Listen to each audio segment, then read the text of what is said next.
Jeff Hoffman. Shall we do some Q&A here?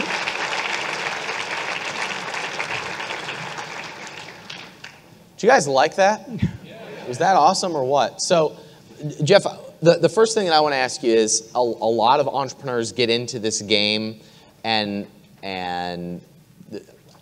I know that Russell Brunson will be here tomorrow. One of the things that he talks about is us entrepreneurs who didn't cheat and raise capital and build teams is one of kind of his famous lines. So a lot of people in this room built this bootstrapping it, and the idea of going out and building the world-class team or the world-class network, they've been doing this feeling alone the entire time, and going out and building the New England Patriots feels like a long staircase that is a long climb. How would you address that? Or so let's separate those two. You don't have to raise capital to succeed. You can. It's funny when I ask entrepreneurs, tell me all the sources of funding for your business. They will list debt and banks and VCs and private equity. Not one person ever lists, why don't you just sell something, right? Revenue and customers should be your first source.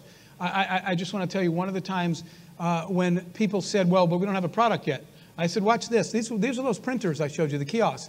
I went out to all the customers.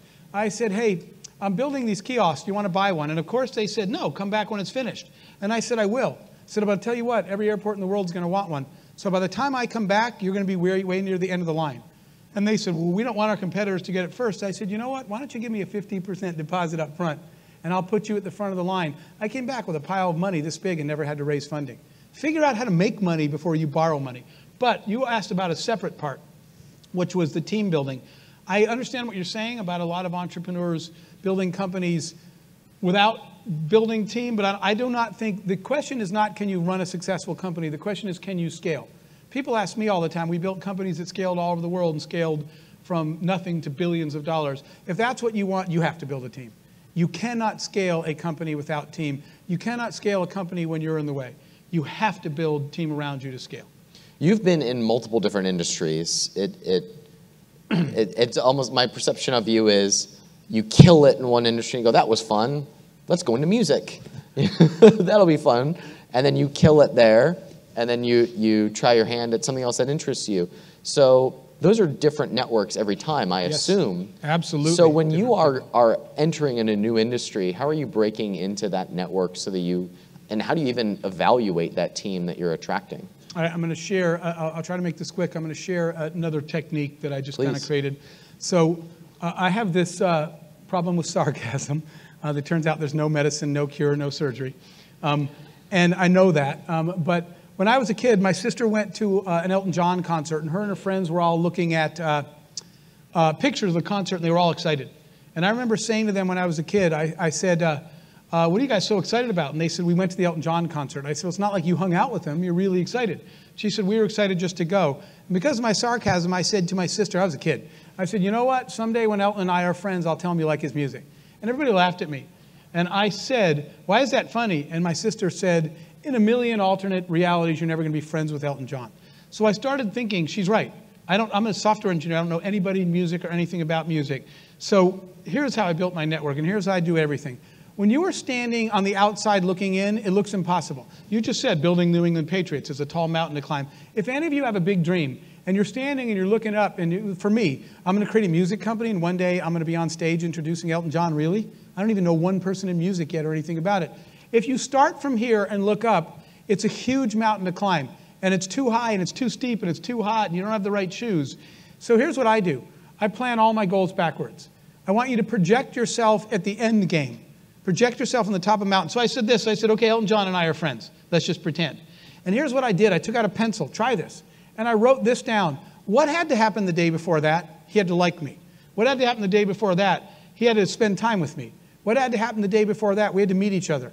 What had to happen the day before that?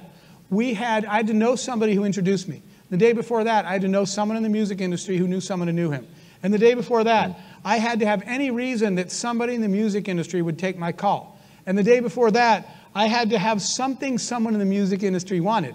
And the day before that, I had to be able to solve some problem those people had. So what I started doing was the research. You can see what I did? As you move backwards, all of a sudden there's a realistic path to you when you draw the map backwards. And when I did, I said, I know who I need to get to now. and I know what I need to do. I studied the industry. I made a list of problems that if I could solve these, somebody would take my call. Who would take my call? Are those people connected to the part of the music industry that might know Elton John? So I wrote it backwards, reverse engineered it, started doing each of those steps, and one day when I had that knowledge, solved that problem, did that research, and made that call, somebody said, hey, I just was thinking about that problem. Can you come by my office? And the whole chain started forward again. That's beautiful. You guys like that? Clap that up. The day we met outside of Chicago, we were talking about scheduling it together, and you said, well, I'm going on a trip with Obama next week. I was like, oh, that's quite the name you just dropped there. And then last year, you showed up here unannounced, which was cool, because you were on your way to go see Trump. So you've advised multiple presidents. What the heck do you talk about? I care about not politics, because I do not know politics. It's like I said, quit trying to pretend to be something you're not. I care about one and only one thing, entrepreneurship.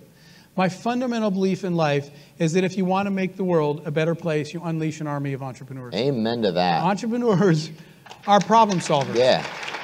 Entrepreneurs are innovative, efficient. You know, I remember when that book, Lean Startup, came out. I remember thinking when I was starting up, I couldn't even afford the book, right? You got a book to tell me how not to spend money, and I don't even have the money to buy the book at the time. We're lean because we're broke anyway at the beginning. We're efficient because we don't eat until we create value. Entrepreneurs are literally the ones that will change the world. So with that as my fundamental belief, that is why I've been going country to country. I was recently in Thailand where we met with the Prime Minister and the King. We just did that down in Paraguay to their president and their White House.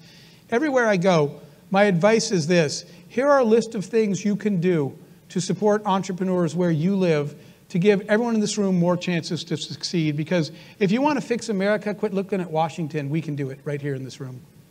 That's beautiful.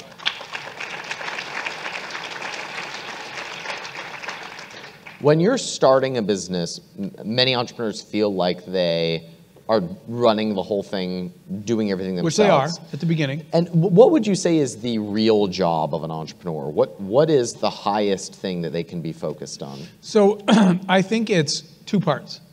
The highest thing you can be focused on is generating that sell more flowers objective list. What is the list of things you have to get done to succeed?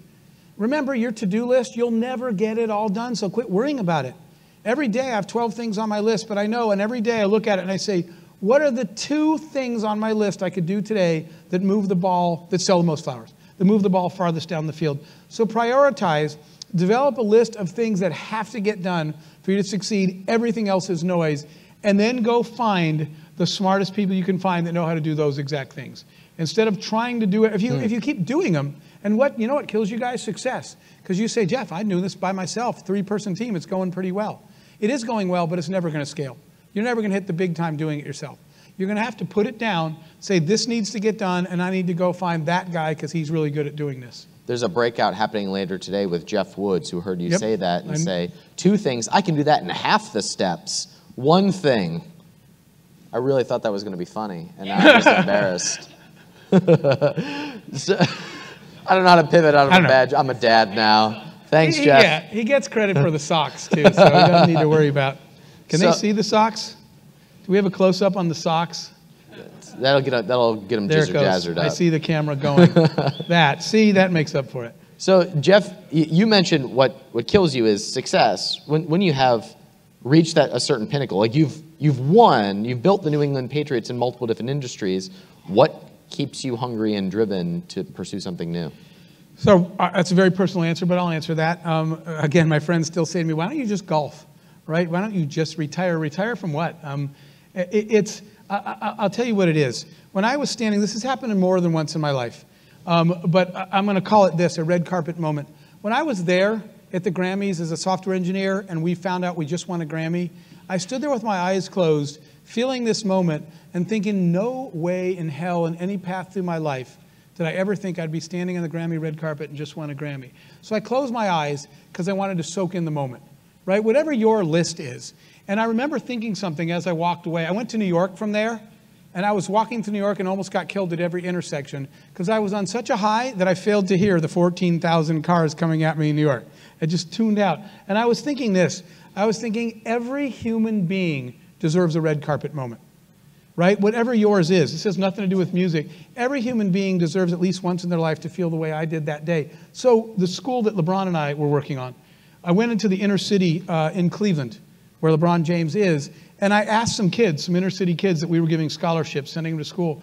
I asked them, I said, what's yours? What's your red carpet moment? What's some feeling you need to have in your life, again, so you can look back and say, I found my resonant frequency. This little teenage girl who would not look anyone in the eyes from the inner city in Cleveland, she said this to me. She said, just once before I die, I want my mother to say one nice thing to me. And that was it. And I had tears in my eyes. And I looked down and I said, as long as there is just one person who still hasn't had their red carpet moment, why would I ever sleep in? As long as I can do anything to try to help people. By the way, that's what entrepreneurship is, guys. It's a tool set. It's not a job. It's not an industry. It's not a goal. Entrepreneurship is the skill set of self-determination.